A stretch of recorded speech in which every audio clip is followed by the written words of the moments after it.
بیٹا زنا کرتا رہے وہ جی چھوڑ چھا رہے، بیٹا زنا کرے وہ جی چھوڑ چھا رہے، کر دے رہ جانے، شادی کر کے زنا نہیں چھوڑتے، اور بچی پر شک پڑ جائے تو ذبح کر دیتے ہیں۔ اس راوی نے کتنی بچیوں کو نگلا ہے، یہ تمہارے اب تو خوش ہو گیا، میں تو یہیں پیدا ہوا ہوں، یہی زندگی کو ڈھلتے دیکھ۔ اس راوی نے کتنی بچیوں کو نگلا ہے، کتنی بے گناہ بچیوں کو۔ میں ذمہ داروں کا میں کمی نہیں، میں اس معاشرت کو بوڑھے ہو کر بھی زنا نہیں چھوڑتے، بوڑھے ہو کر زنا نہیں چھوڑتے، اور ان کی غیرت پہ کوئی آنچ نہیں آتی۔ میاں صاحب بیٹھا ہویا ہے، مار صاحب بیٹھا ہویا ہے، سردار صاحب بیٹھا ہویا ہے، اور بچی پہ شک پڑ جائے۔ کتنی بچیوں کو راوی نے کفن پہنا دیا اپنی موجوں کا، اور اس کی مچھلیوں نے قبر بنا دی اپنے پیٹ میں۔ کیا ظلم و ستم ہے، کیا ظلم۔ شک بھی پڑے تو گلے دبا دیے، ذبح کرتی۔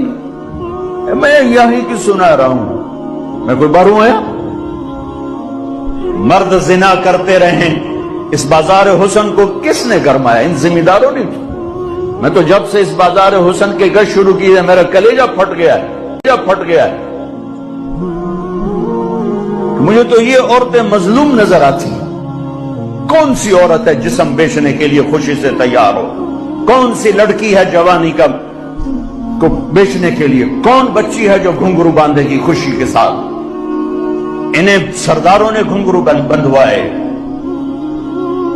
انہیں نوابوں نے نچایا، ان کے جسموں سے وہ کھیلے۔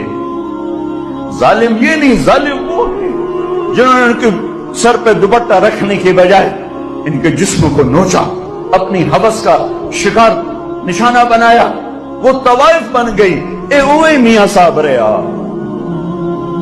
میں یہیں پیدا ہوا ہوں، ذمہ داروں کے گھر میں پیدا ہوا ہوں، میں یہ سب کچھ دیکھا ہوا ہے۔ مجھے تو یہ بچیاں مظلوم نظر آتی ہیں کہ جو مردوں کی ہوس کی بھینٹ چڑھتی ہیں۔ رات ایک بچی میرے پاس آئی ہوئی تھی، میاں صاحب میری کدائیں شادی کرا، جتھے گل کرے نہیں ہوں آدھے میرا نال اونج رہا ہے، میں شادی نہیں کر کدائیں شادی کرا۔ عورت کی فطرت ہی نہیں ہے کہ وہ گھنگرو باندھ کے محفل کی زینت میں۔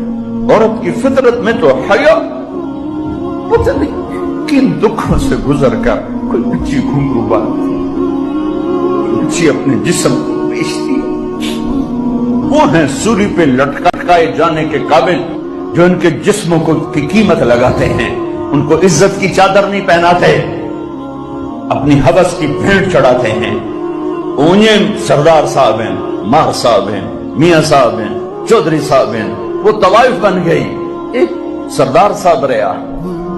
میرے نبی فرما رہے ہیں عائشہ کوئی گناہ ہوا ہے تو توبہ کر لے، اللہ معاف کر دے گا۔ اللہ اکبر، اللہ اکبر۔ اور اگر نہیں ہوا تو اللہ ضرور تیرے حق میں فیصلہ سنائے گا۔ تو حضرت عائشہ 24 گھنٹے سے سوئی نہیں تھی، اٹھ کے بیٹھ گئی، رو رہی تھی، ایک دم آنسو خشک ہوئے۔ ابا میری صفائی پیش کر۔ ابو بکر بیٹی میں کچھ نہیں کہہ سکتی۔ اماں میری صفائی پیش کر۔ کہ بیٹی میں کچھ نہیں کہہ سکتی۔ تو فرمایا اگر میں جھوٹ بولوں تو اب سب مجھے سچ مانو گے، اور اگر میں سچ بولوں تو کوئی مجھے سچا نہیں مانے گا۔ میں اپنے اوپر الزام کیسے دھر لوں؟ میں اپنے رب کو پکارتی ہوں، میں یعقوب کے رب کو پکارتی ہوں، یوسف کے باپ کو پکارتی ہوں۔ کہتے مجھے حضرت یعقوب کا نام بھول گیا غم کی وجہ سے۔ میں نے کہا میں یوسف کے باپ والا جملہ بولتی ہوں جو انہوں نے کہا تھا فصبر جمیل واللہ المستعان، اور یا لیٹی تو ایک دم وحی آئی۔ اب 1 مہینے کے بعد وحی آئی، اور حضرت عائشہ فرماتی میں تو مطمئن تھی کہ جو بھی آئے گا میرے حق میں آئے گا، لیکن مجھے یہ نہیں پتا میرے حق میں قرآن ہی آ جائے گا۔ مجھے تھا کہ جبریل آ کر کہہ دے گا سب غلط ہے، اور میرے باپ ایسے کانپ رہے تھے، اور میری ماں ایسے کانپ رہی تھی۔ میں قربان جاؤں صدیق کے صبر کو۔ فرشتوں سے معصوم بیٹی پہ الزام لگا، ایک دفعہ جا کے دربار رسالت میں نہیں کہا یا رسول اللہ یہ کیا ہو رہا ہے، پورے مہینے میں ایک جملہ بولا، ایک سبحان اللہ، یہ کام تو کبھی کفر میں نہ کیا، آج ایمان کے بعد ہماری عزتوں پہ داغ لگایا جا رہا ہے۔ جب وہی ختم ہوئی تو اللہ کے نبی مسکرائے کہ عائشہ مبارک ہو، اللہ خود تیرے لیے گواہ بن کے آ گیا۔ تو حضرت ام رومان نے کہا بیٹی اٹھو، اللہ کے نبی کا شکر ادا کرو، تو فرمایا نہیں نہیں، میں اس کا شکر ادا کروں گی جو میرا گواہ بن گیا ہے۔